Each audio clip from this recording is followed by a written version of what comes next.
Polymarket just announced that they are launching the Situation Room in Washington, D.C., the world's first bar dedicated to monitoring the situation. Ben, what do you think of this? Bro, so they're like, oh my God, that's so dystopian, man. So instead of, I guess a sports bar has already basically become that now at this point with the access to gambling. I guess that's not too dissimilar. This is like the sports bar for people who aren't into sports. Like the geopolitical interested person will go in there instead of watching the game. They'll go do that. Right. Is that real? Like that's confirmed? It's real. Yeah, it's real. Yeah. No, I went on to see there were some other reports of it. Some people will be all over that, I'm sure. Yeah, I mean, that graphic, for instance, it just made it look terrible to me. First off, there's nowhere to sit in there. Like, don't do it like that. And like the problem that I would have with this is that, like, the reason I think it won't actually work, or it wouldn't work for me, like I don't want to be there, is because it's a bar, and that aspect of it, I think it takes away from what you're actually potentially trying to do. Like what I would try to make the experience is less like a bar, but more like if I wanted to work on Wall Street, but I just never had the experience, like I'd want to have that experience. Like people who are serious. Yeah. That's where my head went right away. But then, when you throw in the alcohol. Yeah, like, dude, come on, bro. Like, I don't want to be there, bro. No, that'll be a shit show. Yeah. That's gonna be some degeneracy. Genuinely insane. So yeah. But we'll see what happens for him. Good luck with that one. Let's see. What else I got for you is Jim Cramer. That guy, he cannot stop running his mouth. So he made another post the other day. And at this point, like, something's got to be up, right? So he says, very oversold this morning, actually, at 9:30 a.m. Eastern, right before the market opens, too. Just saw that. Just now thought about that. 9:24 a.m. Eastern. He says, very oversold. It's just like, bro, this dude said, delete this. So this is kind of meme-ish, but it's also something I wanted to get a reaction to, Ben, because like my thing is, so obviously every time Jim Cramer says something, the opposite is what's supposed to happen. Mm-hmm. But like at this point, is he an agent? Is he being paid to do this? I mean, he is being paid to do it, technically, by someone. But the question, I guess, is like who and why? Or what do you think of this kind of stuff right here? It's so hard to tell because he does it so frequently and he's pretty consistently wrong, but occasionally they'll be right. And then, there's definitely some connection to higher powers there. I would certainly assume, but anyone's guessing. I think especially he's guessing. He may have stuff that we're not privy to, and maybe he's doing this on purpose, but I honestly don't have much to contribute beyond that. Where does your head go? I mean, but the thing is, it's like he's actually wrong most of the time. Yeah, it's from what I've seen of his stuff, it seems like 85% plus is like wrong. To the extent to where the inverse Cramer ETFs have outperformed Nancy Pelosi. Wow. In 2025. So, it's just like it's almost like it's an actual signal. You know what I'm saying? Mm-hmm. Like it's like, hey, to everyone who's in on it, or like to anyone who knows who gets the game, I'm actually saying the exact opposite of what I'm saying right here. And this is like the way to publicly tell everyone. You know what I'm saying? Yeah, no, totally. It'll be interesting to see how, like, if he starts to be right. Do you know what I mean on things? Moving on. Would you say that things are oversold? No. That's a good question because I didn't even ask myself, but no. No, it seems like you would be kind of viewing things the opposite if things go the way that you think they can with the world. Exactly. It's like no one is sold yet at all. Yeah. Yeah, there's been none of that. Like, look what happened when there was the lockdowns, right? And how quickly was crazy. I remember a lot of my friends being like, should I buy stocks now? And I'm like, you think I have any better idea than you do? Like, are you kidding me? And then it rebounded because of intervention. So it's like, would they do that again if they had to? Probably. But how much do they let it drop, and did they want that to happen, right? Mhm. How I see it being is it would maybe be a natural floor creation thing, right? Where Mm. it's like, okay, like a lot of people think that they're trying to induce a manufactured recession from somewhere. I mean, at this point, I don't know what else is trying to be accomplished Mm-hmm. other than just blowing up everything that the world runs on. You know what I mean? I mean, uh, It definitely seems silly. yeah. So, anyways, moving on, we had that quick piece about how Meta shut down um, their metaverse program. And so this video has been circulating of this old video that they put out. And this one was really funny. He said, just two humans having a perfectly natural conversation. And keep creating. Now, Deb from our studios team is joining me. Deb, do you want to take us through some of the exciting games in the pipeline for Quest? Absolutely. Over the years, we've had the opportunity to work with incredible developers like Vertigo Games, the studio behind fan favorite Arizona Sunshine. I love Arizona Sunshine. That game basically got me and my friends through the first few months of the pandemic. That's awesome. If you enjoy, They know what they're doing here, man. I think they know how Twitter works, and they're doing this for the reshares that are free. But this was old, though. This was old. How old is this? So this is actually literally from 2021. Oh, wow. Right? So Maybe not then. So before then, I don't know if somebody said, "Oh, I watched this video the other day." It was like Mark Zuckerberg. They're like, "Wow, the update that they did on this was really good." Like, because like they're saying like they updated his software, and he's like not a robot anymore. Yeah, but yeah, in the chat, everyone's saying cringe, cringe. Yeah, it definitely feels that way. But 2021, I would not have guessed it was that long ago. And so this dude said they pulled off the impossible, made a real human video look like it's 100% AI generated. It does feel like that. Have you seen the clip on Theo Vaughn's podcast when he had Zuckerberg on there? And he's like, do you drink coffee? Did you see what no, I haven't seen that. Yeah. That's mad funny, bro. Zuck's a strange cat, man. But yeah, no, that was very, very difficult to watch.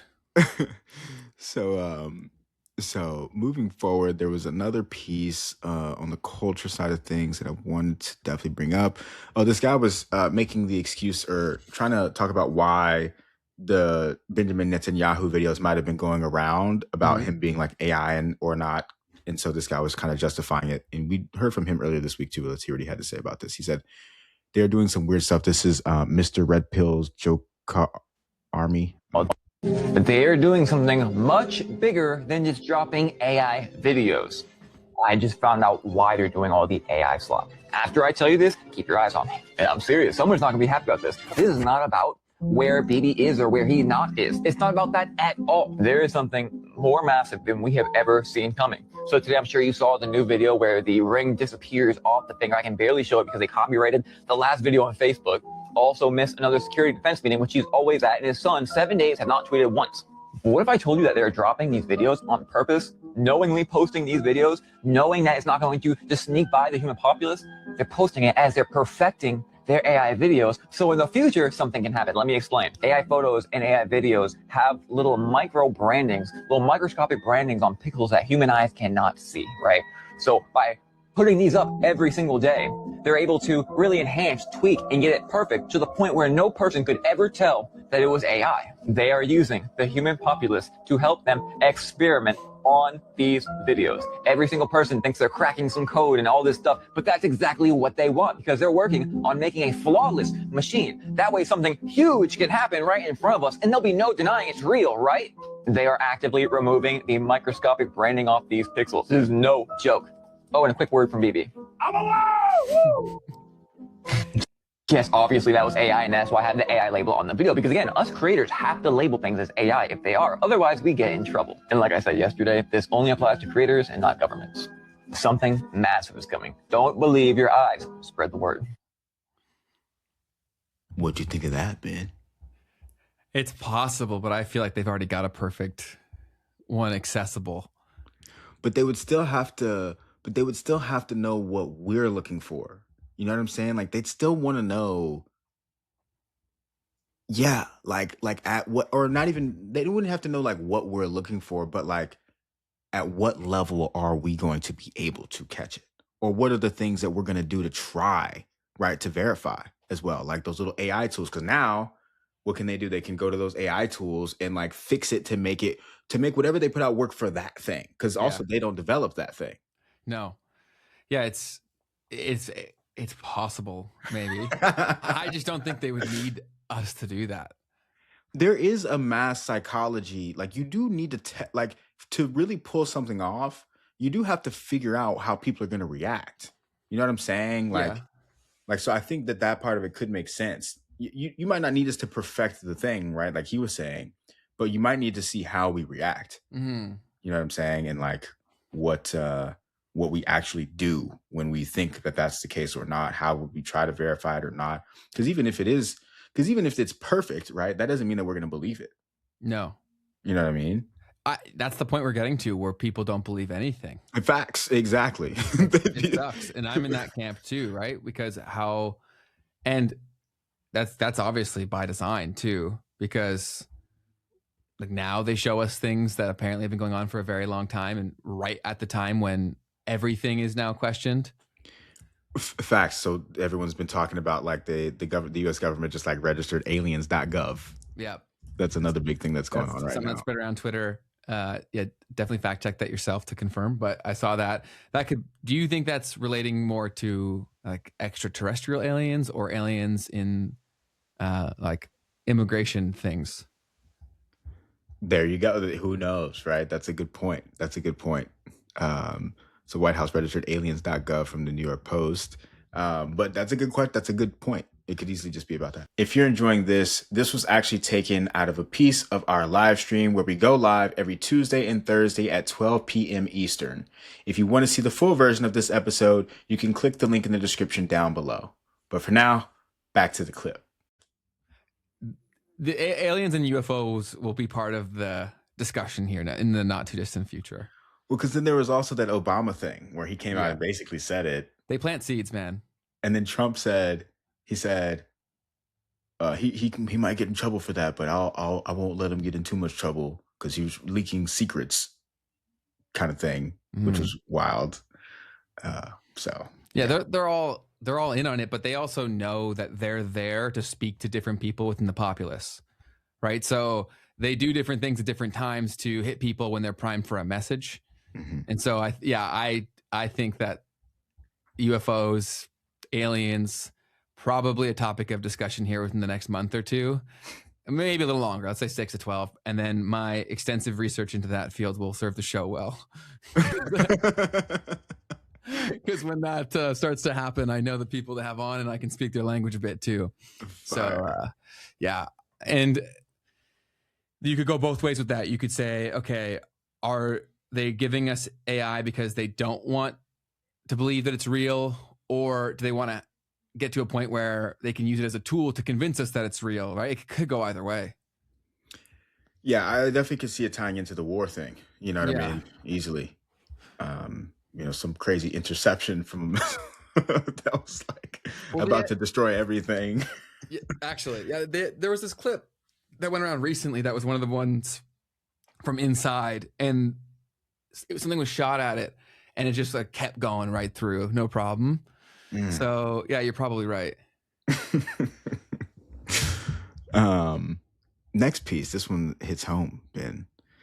We've got Pierre. Mm-hmm. It just went live pretty recently. Oh, okay. So talk about this. What's going on here, Ben? It's so Pierre, the leader of the opposition party in Canada, now goes on Joe Rogan, which is like the most obvious thing in the world to do if you're a politician, right? Because everywhere else that you're going to create content, it's always going to be clipped for the headline that makes the most sense for the audience the publication is trying to speak to, right? That's why if you go to a left-wing outlet, a clip will be cut a certain way. If you go to a right-wing outlet, it'll be cut a certain way.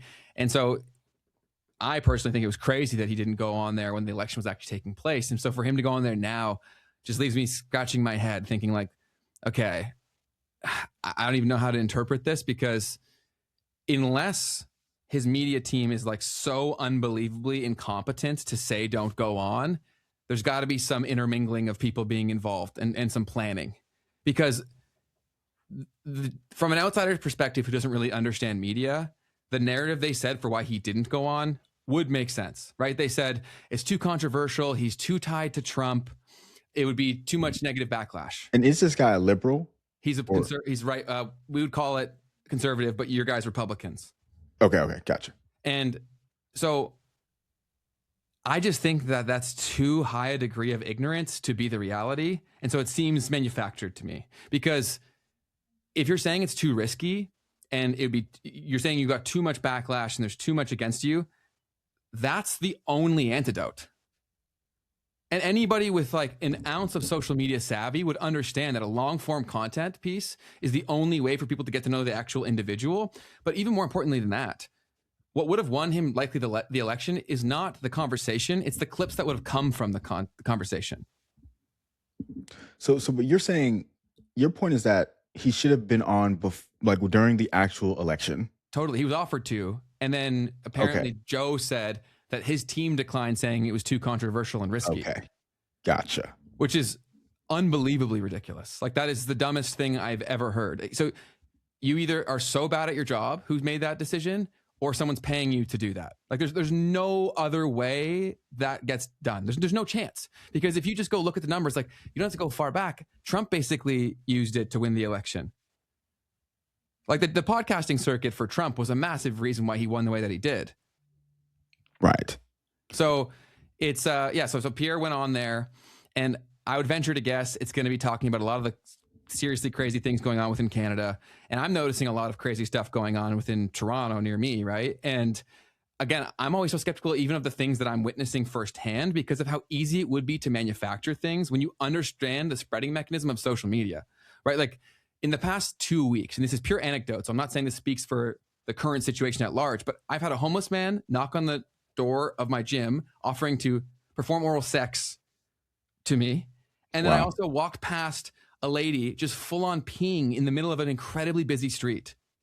And then I'm also seeing videos popping up of people doing that on public transit. And so for all these things to be happening, the guy offering that stuff, I don't think that's related, but the people peeing on the street. And then also there's a super viral video of a lady peeing on the TTC. And then, man, why I'm so skeptical about this is because my mind goes to social media message spreading as like the marketer that I am, right? And I've explained this concept to you guys last episode, where really the benefit of social media from a marketing perspective is that everybody is in buckets, right? And so you know the heroes and villains of everyone's story. And in this video where this lady is peeing on the train, it's like perfectly scripted. So the person who's filming it is like taking the internal monologue of the person who's on the right side here in Canada, who's like, immigrants are our problem, this is a massive issue, whatever. And then on the left side, there's like a counterparty saying like, you shouldn't be filming her, like perfectly playing the internal monologue of the left. So the comments infighting between the right and the left people were given exactly what they needed for that to go mega viral, like mega viral. It was like, the second I saw it, I'm like, oh, this is going to be everywhere, because I knew the conversations would go crazy. And then he goes on here 2 days later. Interesting, man. It just doesn't make sense to me. It seems like, and I'm not saying I understand the desire behind the plan, but it seems too scripted. And people would say like, oh, you're crazy. There's no way you could like coordinate getting people to pee around the city. I strongly disagree with that. People are very poor here. So like, I could probably pull that off with $1,000, man.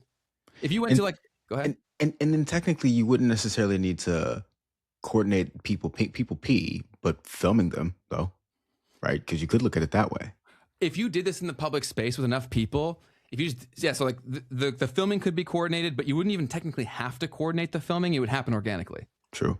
Because of the incentive mechanism we talked about before, where they know, right? Because if I'm someone who wants attention on my social media, if I film that, that's going viral, and it's coming from my page.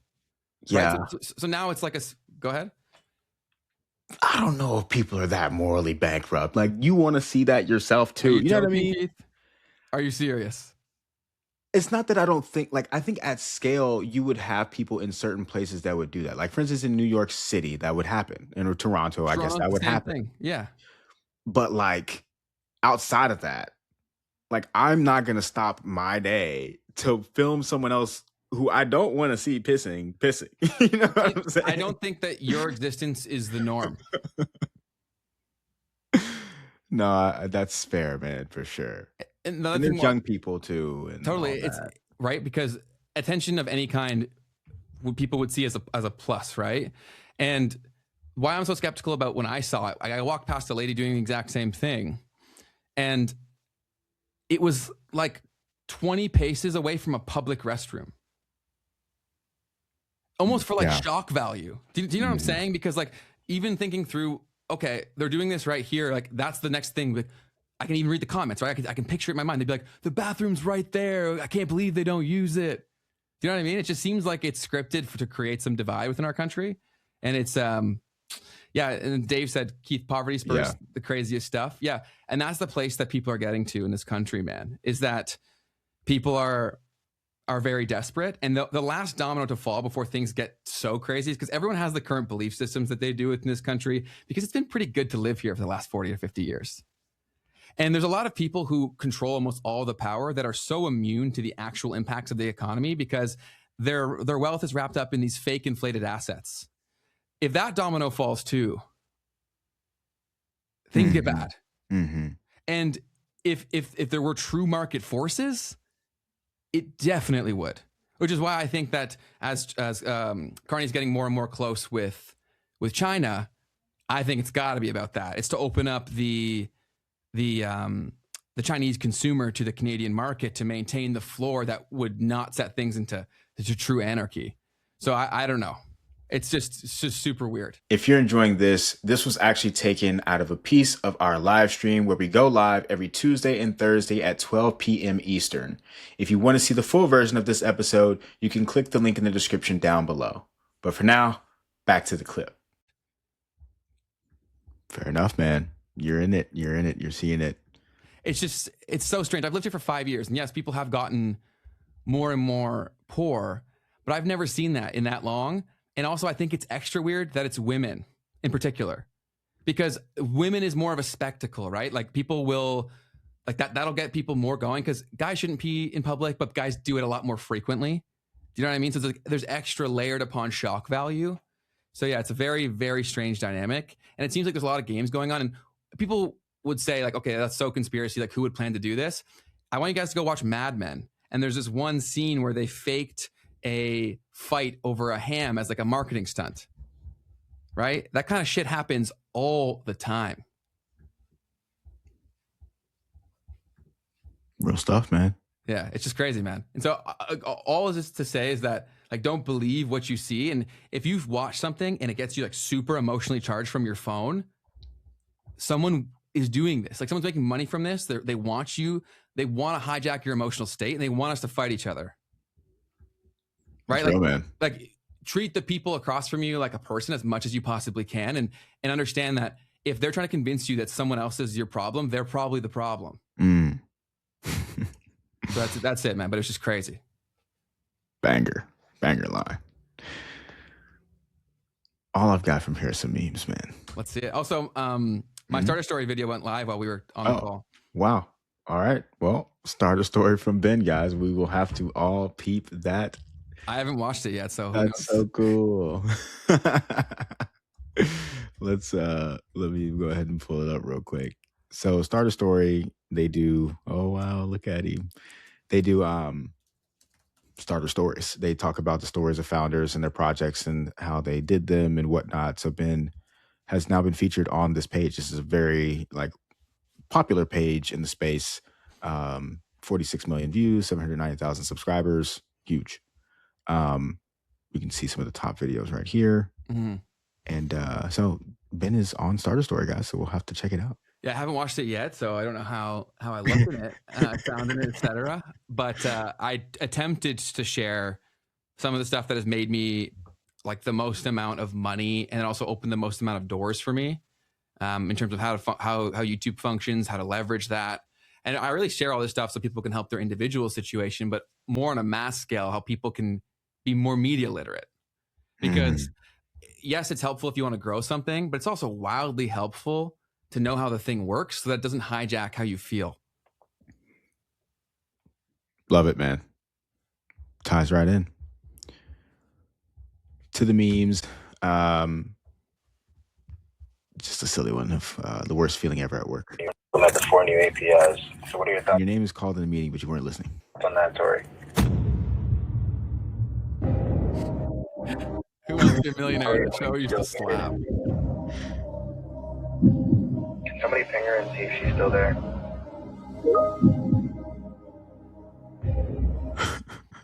Sounds good. My connection is bad. Can you repeat that?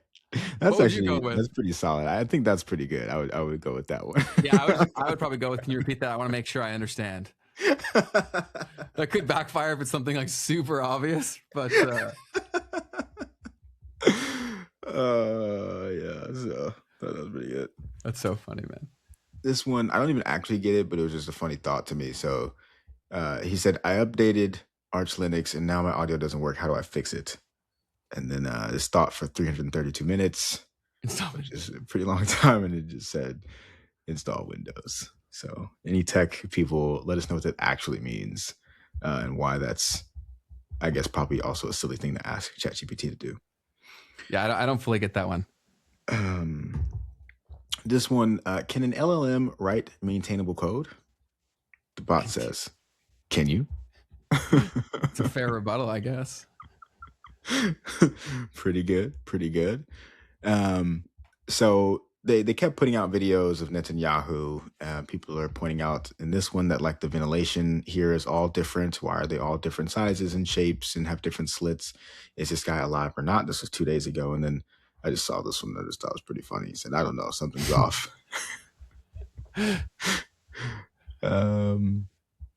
Let's see. This guy, he goes, $10 said, passing through the Strait of Hormuz if anyone needs anything. That's timeless. It's like, well, that's what a friend. This one right here hit home for me because I've kind of been taking this approach. This guy says, me waiting for the second order effects of higher oil prices. And this is some people waiting at a train stop here. With snow all over it. With snow on it. Clearly in the path. This lady really sitting here watching what's happening and just waiting for it to get there. I mean, really? Not until the very last minute do they think to take cover. Hey, you made it to the end of the clip. That means you're probably enjoying this. And if so, just know that you can catch us live every Tuesday and Thursday at 12 p.m. Eastern. And if you want to see the full version of this episode, you can click the link in the description down below. Otherwise, YouTube thinks that you will enjoy this next.